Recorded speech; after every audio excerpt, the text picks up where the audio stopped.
Coming up on this edition of Carolina Insider, we have an update on how much money was raised for Give for Garnet.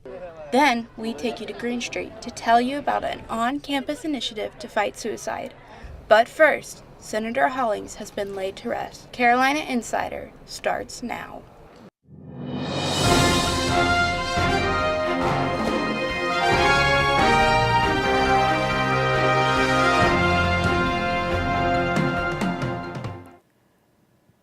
Welcome to Carolina Insider. I'm Emily Aysse.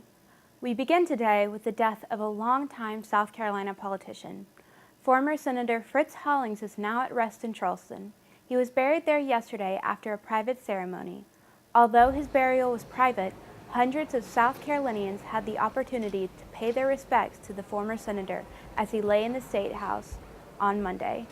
Hollings served as governor of the state, then 38 years as U.S. Senator. Flags will continue to fly at half-staff in the state throughout the week.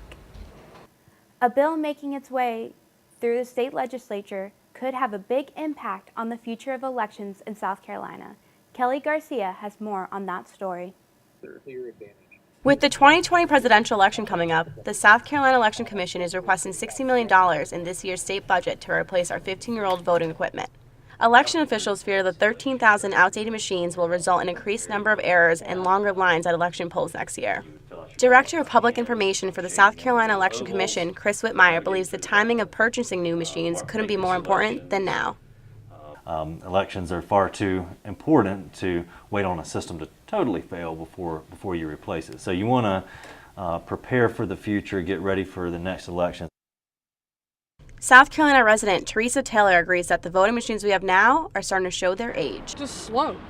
It's just you hope to goodness you don't get stuck behind the one that's not going to work, or it takes forever for them to load it. The type of new voting equipment is still up for debate in the General Assembly. But one thing is certain between lawmakers and the Election Commission, and that is having a paper record for when each ballot is cast. Unlike the current voting machines where you can only cast your ballot electronically, the new voting machines will allow you to press vote, and a paper ballot will print out for extra security. The General Assembly has not put a final number on the new voting system yet, but the SEC is confident on its current progress. The House has approved $40 million in their budget. Our budget's still going through the Senate.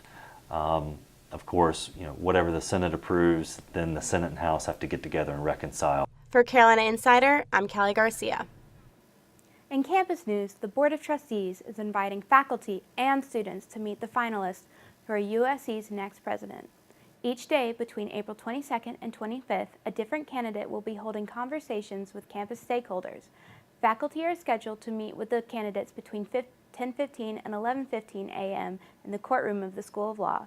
Students will have their chance to speak with the candidates between 11:30 and 12:30 in the program room in the Ernest F. Hollings Library. Concern about suicide rates on campus brought a national organization to campus. Here with today's Khakee Spotlight is Alexander Shepard. Alexander? Thanks, Emily. This past Sunday saw the Out of Darkness Walk return to campus. Run by the American Foundation for Suicide Prevention, the walk aimed to raise awareness for and unite students affected by suicide, depression, and mental illness. Honor beads were available for attendees to display and support each other, with different colored beads representing different forms of loss.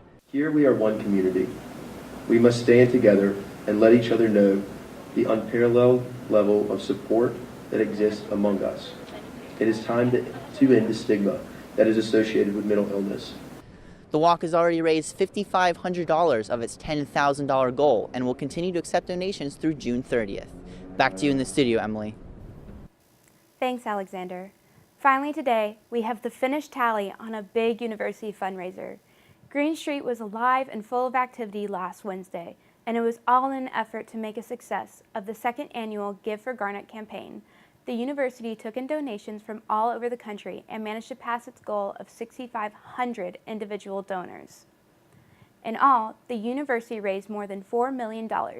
The College of Information and Communications brought in $31,000 for a news media literacy campaign. That's it for this edition of Carolina Insider, a student production here in the Kennedy Greenhouse Studio in the School of Journalism and Mass Communications. Thank you for joining us. We'll see you back here on Friday.